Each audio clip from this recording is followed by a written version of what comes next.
You're listening to a CNA podcast. Now, a letter to myself with Joel Chua. You have navigated many uncertain paths with the combination of intuition and courage, and that has served you well. Don't let doubt or fear hold you back from pursuing what feels right for you, even if it seems unconventional or risky. And that was Matthew Tay, who has taken a path less traveled, or to use a more appropriate metaphor, a route less driven. You may have seen him on the CNA documentary, Our Lives According to Buses, where he proudly shows off his extensive and colorful collection of bus memorabilia, which includes an actual bus seat. Well, Matthew's passion for public buses has taken him places, figuratively and literally. He is today an operations supervisor with Tower Transit. He's based at various interchanges. And at 25 years of age, he's actually one of the youngest, maybe even the youngest, interchange supervisors in Singapore. While Matthew clearly derives joy from his passion, having an interest that is not so common didn't always make it easy to fit in while he was growing up. But as you'll hear, he's learned so much along the way. Here's Matthew with how his passion for buses began. So from a young age, I was very, very interested in buses. I started to notice them plying the street, and I started to draw them. And my parents took notice of that, and they actually fueled my passion by bringing me to take the different buses to the different interchanges in Singapore, and actually collecting those like bus guides. You see the piece of paper that you have. I believe I was as young as about 5 or 6. And I live near a bus interchange actually, which is no longer. It's a defunct bus interchange. And yeah, because of that, I got to see many buses plying the street. I grew to find out that there was actually a social media group at that point of time on Facebook called the Singapore Bus Enthusiasts. And I joined the group. I made many friends from it, went on many outings. And yeah, from then I also met my closest friends. And one of them actually introduced me to bus driving when I was about 22 years old. Yeah, just fresh out of the national service. And you say your parents encouraged this. How did they encourage this very interesting and not so common interest of yours when you were so young? Well, they took notice of my drawings that I draw using the scrap paper that I had at home. Do you still have those drawings? No, sadly. What a waste. Okay.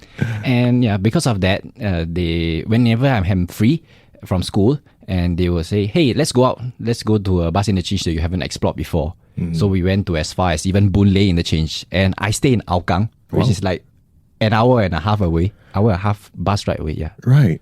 So you would take the buses, obviously, from Hougang all the way to Boon Lay. That's right. In order to explore the interchange. Yes. Okay, so that's interesting for most of us to hear, because for us, interchange is purely functional, right? But obviously, it's very different through your eyes and the eyes of you when you were very young. What did you find so fascinating about the interchange? Well, at that point of time, Boon Lay Interchange was one of the last interchanges in Singapore to operate non-air conditioned buses. Yeah, so it was like an experience to really to relive your childhood, because buses gradually phased out from non-air conditioned to air conditioned ones. Yes. And so the last ones retired in around year 2013. Okay. Yeah. And so because I was a small kid then, I did not really get to experience the non-air conditioned buses plying my area, because they were all air conditioned by the time I was interested in buses. So I had to take a trip all the way there to experience them. Right. 2013, how old were you? I was 12. So already at that young age, you had this sense of history and this sense of you understood the depth and the significance of the more iconic types of buses in Singapore. So fast forward a few more years, and you shared that after national service, you came out and you found yourself in a bus company. Yes, that's right. A private bus company first. A private bus company, and doing part-time. Okay. All right. You were a driver. Yes, that's right. Okay. So this is where it gets a little bit more interesting. Your journey so far is more interesting than most already, but it gets even more interesting when you had to make a decision after national service whether to pursue your studies, because you got pretty decent grades in Polytechnic, right? What did you study in Polytechnic? I studied the Diploma in Business Information Technology at Temasek Polytechnic. Okay. All right. And your grades were, we don't want to be modest here. They were pretty good. Yeah, they were pretty good. Right. Everyone was encouraging you. further your studies, go to university, go through the conventional career path, right? It was only natural to like go to university because everyone around me was like urging me to do so. And like, if you don't go to university, what else would you do at that point of time? It was on everyone's mind also. Yeah. Including your parents? Yep. Yeah. But of course, you didn't do that. You decided to take the path less traveled, or the route less driven, to use a more appropriate analogy, Yep. right after national service. Was it a very difficult decision for you to make, considering that everybody was encouraging you to go to university? Definitely, it was a very difficult decision, partly because of the social norms and expectations we have in Singapore. Like, if you do well in polytechnic, not everyone gets the chance to go to university. And since you have the chance to do so, you should cherish the opportunity, right? But I was very fickle-minded on thinking what to study. In national service, I was given the luxury of time to choose between the courses. And I kept changing my course choice. Right. In the first year of national service, I chose political science. Okay. Yeah. Which I thought was interesting at that point of time. And in the second year, I thought maybe I will study business, something I'm more comfortable with. But then towards the end of the national service, I got to, like I mentioned earlier, I got to be driving buses part-time, and that really made me rethink my life choice. Right. It rekindled Yes. your passion for buses. Yes, that's right. Okay. So at what point did you say, you know what, I'm not going to go to university, I'm going to pursue my passion instead? What was that decisive moment that you made that choice? Well, I thought since I'm not so confident in what university course I wanted to study, and I'm more confident in pursuing my passion, and I already knew that from a very young age, I wanted to work in a bus company, in an operations department. But at that point of time, I was just a driver for another company, my previous company. And when the opportunity came up, when Tower Transit was looking for an interchange supervisor, I decided to go for it instead. Okay. So you spent how long in this private company? About 2 to 3 months only, actually. Oh, okay. Right. And then this opportunity with your current company, Tower Transit, came along. Yes. And today you are share with us your job description today. Okay, so I'm an interchange supervisor for Tower Transit, mainly managing Sembawang, Yishun or Woodlands bus interchange, depending on where I am assigned. And this job, it requires me to work with many different stakeholders, like my bus operations control center, as well as the supervisor at the HQ or the bus depot, to ensure that all driving duties are covered by our bus captains, as well as to make sure that all of them depart punctually. At all of this at the grand age of 25, yes. Because you're so young, in relative terms, you are quite young, right? And I assume that most of the colleagues that you work with, the bus drivers, the bus captains that you have to work with and supervise on a daily basis, there's quite an age difference. Is that a challenge for you? Initially, they gave the skeptical look, like, why is this guy not going to university, and like, why is he joining us? And they were not sure if I could help them with their problems. They were also very apprehensive to approach me at first. But over time, I guess the word of mouth spread around, and they found out that, actually, I can do many things for them. Right. I can even do things that other supervisors can't. Like what? Like, they would actually bring letters to work in English because they are Chinese educated. Right. And they will especially find me. And then they will ask me, can you read the letters for me? And like, I'll actually take the time to explain to them, okay, so this is what the letter requires you to do. And sometimes also they have no idea how to use their phone because, digital age, right? Right. And they are quite senior, mature. They're quite mature in a sense. Yeah, they're quite mature. So they will actually ask me like technology-related questions, and I'm able to answer them quite well on that. Right. So additional service, additional support. Yes, that's right. That you provide with them, and that must have, earned you a lot of goodwill and credit with them. Yes. Right. But in terms of the age gap, do you think that was initially a challenge? Yes. In fact, I felt that it was quite an uphill challenge actually, because they are quite senior and they have been in this industry for such a long time, right? Like, what would make them listen to me, like a newbie who just fresh out of school and like doing this as the first full-time job in life? But over time, I guess I got more confident in my job. And also, as what I mentioned earlier, the word of mouth spread around. that you could actually depend on me to do things. Right. And that's, how would you describe the rapport that you have with your colleagues now, who are much older than you? Well, I would say we enjoy quite a cordial relationship.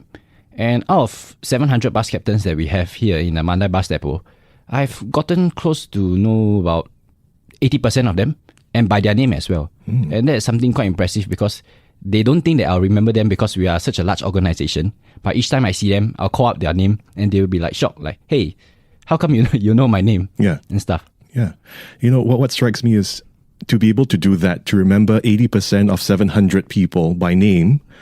It doesn't come to someone, I think, who just sees the job as a job. I think you need to really feel something extra for the task that you're doing, for the responsibility that you have, to invest that amount of mental effort to remember somebody's name and so many people's name. That's right. You know, this is so, to me, you know, this is so much more than a job for you. What does this represent for you? I'll say it's more than just a job. Like, I treat it as part of my daily life, actually. Like, I really like my work a lot, and I make the effort to actually understand most of them because you never know when you need their help one day. At this point in time, you know, you've been immersed in your passion, you know, and then I'm reminded of this saying, right? If you love your job, you will never feel like you're working another day in your life. That's right. You know, do you feel that way? Yep, that's right. Like, my close friend also, who is working as who actually shared a similar path as me to work in this industry as with buses and also liking buses since a young child. He also shared this iconic quote, which I like to quote, which is, getting paid is just a bonus. That's right. Right. Yeah, and that is something that you relate with as well. Yep. Yeah. And so at this point in time, right, you've been doing this for a few years, right? But it's been almost a lifelong passion of yours, buses. So if you could write that letter to your younger self, what do you think you would say to that younger version of Matthew? Can I read this? Yes, of course, sure. Please. Okay. Dear you, I know you worry a lot about the future, about making the right choices, and about fitting in. However, most of these worries won't matter as much when you think that they will. Focus on what makes you happy and what feels right for you, not what others expect of you. Trust your instincts and embrace your passions, even if they seem unconventional.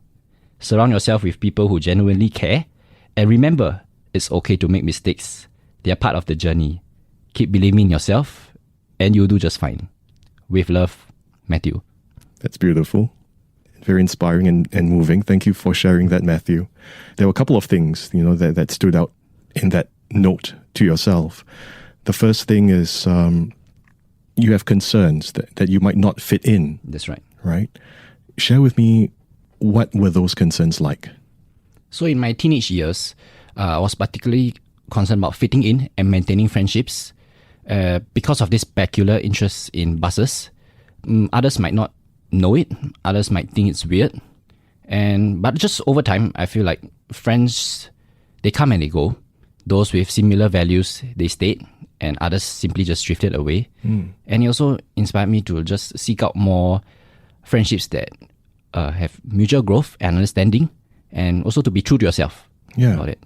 The social aspect of it, because you weren't shy about sharing this passion of yours, right? That's right. And there must have been curious responses from people who didn't quite appreciate.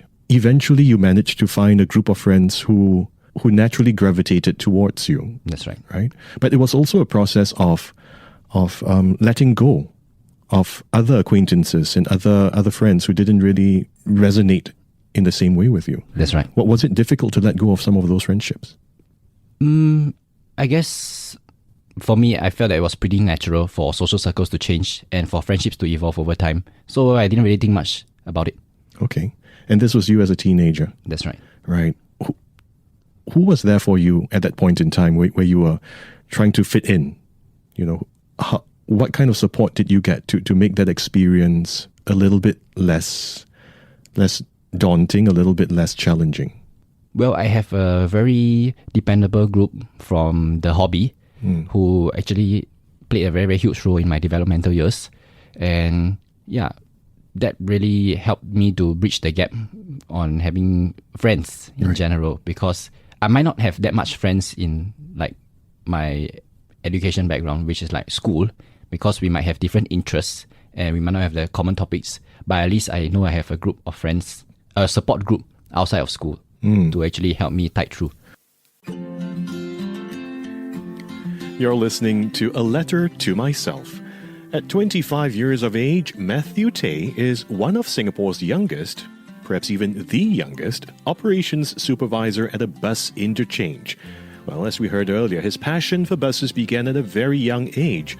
And while growing up, not many of his peers understood his unique interest, but he did find a community that was equally passionate, and that made a world of a difference to him. Here's Matthew continuing his journey. I would say it's a lifelong one. I've known them since I was 11 or 12 actually, which is close to about 12 to 13 years now. That's half your life. Yes, that's right. That's half my life. Yeah, and safe to say they are the ones that I really treasure, and I would like to grow together with them. You also said, focus on what makes you happy and what feels right for you, not what others expect of you. How important is it for you, this particular philosophy?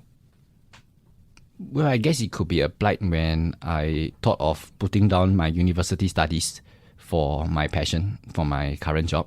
Because if I had followed what everyone told me to, or what the conventional path was, which was to pursue university studies after polytechnic, I would probably just be in university studying and studying without much of a purpose, as compared to what I'm doing currently, which I'm living each day with my purpose and just liking how my job is. Yeah. For many of us, it's so interesting, and so, we may not be able to appreciate what you just said 100%, because you have taken the path less traveled, the route less driven. I'm thinking it must have taken a bit of courage, more than a bit of courage, to do this. A lot of persuasion from the part of my parents as well. I had to tell them I know what I'm doing. You don't have to worry too much. University studies is not something I will shy away from forever. It's just that I'm passionate about this right now. So just let me pursue my passion in the meantime, while I may come back to university studies one day. Yeah. The path ahead of you is still very, very far, very long. But where did you get this courage from? Because from what you've been sharing, right, it's like everybody was telling you, go to university. But you said, no, I know myself best. And in fact, in the letter that you wrote to yourself, you said, trust your instincts. You told your younger version of yourself, trust your instincts. And that's what you did. So you went against the grain. You trusted your instincts. It must have taken quite a bit of courage. Where did this courage come from? I just simply followed my heart, actually, to be honest. From a very young age, like I mentioned earlier, it's a hobby that I've always been pursuing, and it has never changed. Sometimes I became more enthusiastic about it throughout the years, but as the years go by, the buses started to become a little bit boring. But like I mentioned, the experience of driving buses actually rekindled the passion in it, and the timing was right then. I was about to exit national service, and the next course of action would be actually to study or to get a full-time job. And so I chose the full-time job instead. Yeah. Would you give this advice to a different person, or do you think that this is something that is unique to me? Trust your instincts. Regardless of what everybody else is telling you, if you know what you want to do as a young person, do it. Follow your passion. Would you give this advice to someone else who was in your shoes? Not really, actually. Yeah. I feel that, like what you mentioned, you really need a certain level of courage to pursue this path, and also maybe support from the people around you. And it may not be applicable to everyone. Yeah, that's good, and I think that presents a balanced perspective as well, because what's good for me, what's right for me, may not be right for someone else. Would you have done anything differently? I would have considered the option of joining Tower Transit as a bus captain, actually, to actually work your way from the ground up, from a bus captain to a supervisor and then to a manager. I would actually consider driving and wanting to know how the experience is like driving a public bus. Because I have only driven a private one, the experience is quite different. Okay. One other thing that also struck me was that you shared that going to university, that's not completely off the books for you at this point in time, right? You've got plans to do that at some point in time? Yes, actually I've been offered a scholarship by my employer, Tower Transit, to actually pursue the university studies next year. Well done. And are you going to take that up? Yes, I have very gladly accepted the offer because it did not come easy. Right. It's not offered to everyone, and I guess they have noticed the talent, and I've gladly accepted it as well. What will you be studying on the scholarship? I will be studying a degree in business, probably something I'm comfortable with. Yeah, and probably with a track in people management. Okay, that makes a lot of sense. That makes a lot of sense. Another thing that you wrote in your letter to your younger self, remember it's okay to make mistakes. They're part of the journey. What prompted you to write this part? I've made like some very embarrassing mistakes that I still think about sometimes. Okay. Yeah, but I just have to console myself and tell myself, it's okay. People make mistakes. Just don't do it again. Treat it as a learning point. And like what they said, FAIL, fail, is the first attempt in learning. Well done. I'm going to just ask. Feel free to say that I don't want to share, but if you are comfortable to share, please share. What were some of those mistakes? One that you felt gave you the most valuable lesson? Well, I guess it's not studying hard enough when I was in my lower secondary level. I actually played around and I was like a full-on bus enthusiast. I did not really have any interest in studying. I only took photos of buses in my free time and I was like looking forward to just being out of school and not studying. But I woke up myself actually in secondary 3. Yeah, I told myself it's not going to get you anywhere and you have to be serious if you want to have a future. And so I did. And I did quite well for my N-levels and got into Polytechnic. Right. So that was a bit of a setback for you, but you didn't let that get you down. You like you said, you used to use your phrase, you woke up yourself, right? How does that happen? Because when we hear stories like that, it's usually someone else came along, a teacher, an older, more mature person, and says something like wake up your idea, or gives you some words of wisdom, that really changes your perspective. But for you, I'm starting to sense a theme here, Matthew, that you're very much someone who is very self-sufficient, someone very independent. Yes, I do see myself to be quite independent, but I do draw my experience from my friends who coincidentally happen to be older than me, so they actually offered more valuable life advice. Dear future self, I hope this letter finds you in good health and high spirits. Life is full of twists and turns, and I know you have faced many challenges along the way. Never lose sight of what makes you truly happy. It's easy to get caught up in the demands of the daily life and forget the passions that ignite your soul. But remember, your happiness is a priority and not an afterthought. Secondly, consider your interests and your instincts. You have navigated many uncertain paths with the combination of intuition and courage, and that has served you well. Don't let doubt or fear hold you back from pursuing what feels right for you, even if it seems unconventional or risky. Keep believing in yourself and your journey. You have accomplished incredible things, and there's so much more ahead. Stay true to who you are and never stop striving for the best version of yourself. With love and encouragement, Matthew. Again, beautifully put. Never lose sight of what makes you truly happy. Is it very easy to lose sight of what makes you truly happy in the course of what you're doing right now? Definitely. There are actually many things that can upset you on a daily basis. And sometimes life can feel like a repetition. Like every day you wake up, you go to work, and then you go home. But at the end of the day, it's about having purpose. And the idea of living purpose really resonates with me. I go home each day feeling blessed because I know that I've helped someone at work. I've helped either my bus captains or helped a member of a public go on their way. Yeah. Like at the interchange where they will ask me questions on, how do I go to this place? And I'll just recommend them the fastest bus and they'll be so happy about it. Yeah, and that's what really keeps me moving. Yeah. This idea just came to me as well, that your passion started for inanimate object, the bus. But now your job essentially is about working with people. It's evolved from buses to people, and I get the sense that it's that human connections, the daily, the everyday, simple human connections that defines at this point in time your passion, and sustains your interests in what you're doing right now. Strangely, I'm an introvert, but I really enjoy interactions among people. And yeah, I guess it's the social aspect of this job that I really enjoy a lot. I get to meet so many new people, work with so many stakeholders. Yeah. From buses to people. And, and I'm sure that there's some very natural and logical link there, because buses take people from one place to another place.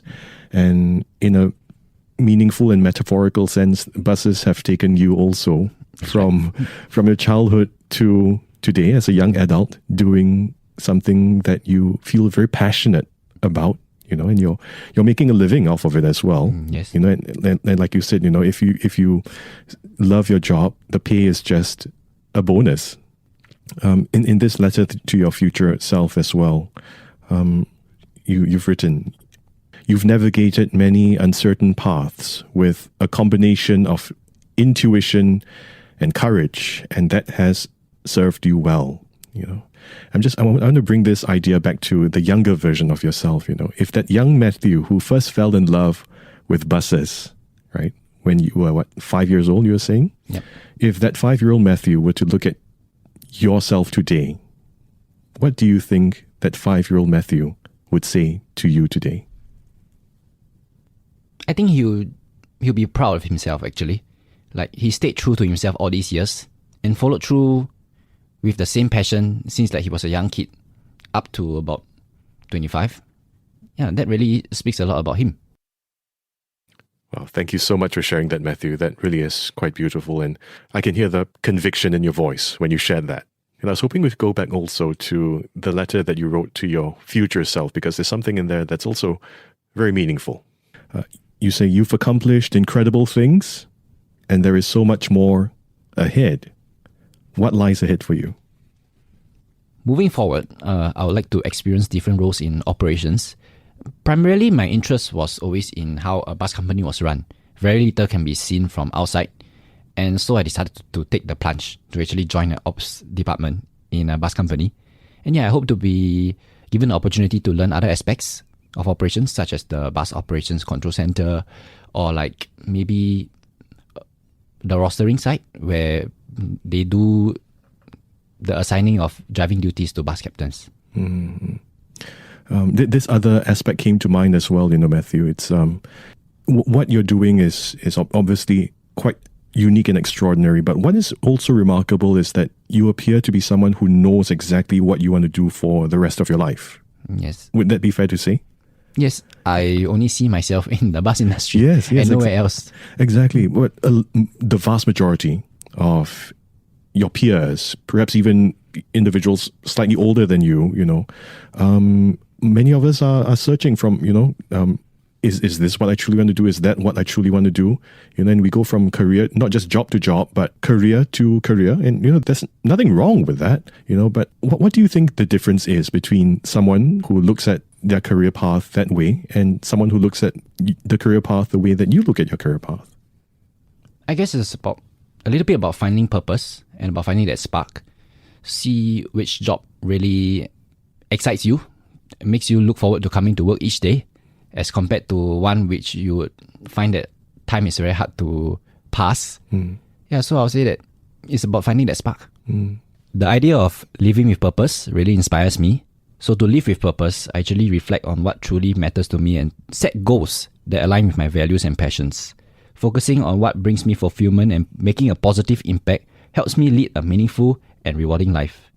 So the story of Jane Goodall, whose passion for animals and conservation led her to become a world-renowned primatologist and environmental activist, illustrates how living with purpose can drive personal fulfillment and significant impact. So to adapt this to my story, it's to put my passion to good use. And he certainly has, in so many ways. Matthew Tay, a young man who found his spark early in life and followed it with conviction and courage, and with an equally passionate community that have become his steadfast friends. My sincere thanks to Matthew for sharing his journey on A Letter to Myself. Thanks so much for listening to this episode. You can subscribe and follow A Letter to Myself on Spotify and Apple Podcasts. And leave us a review as well if you liked what you've heard. Till next week, I'm Joel Chua, signing off.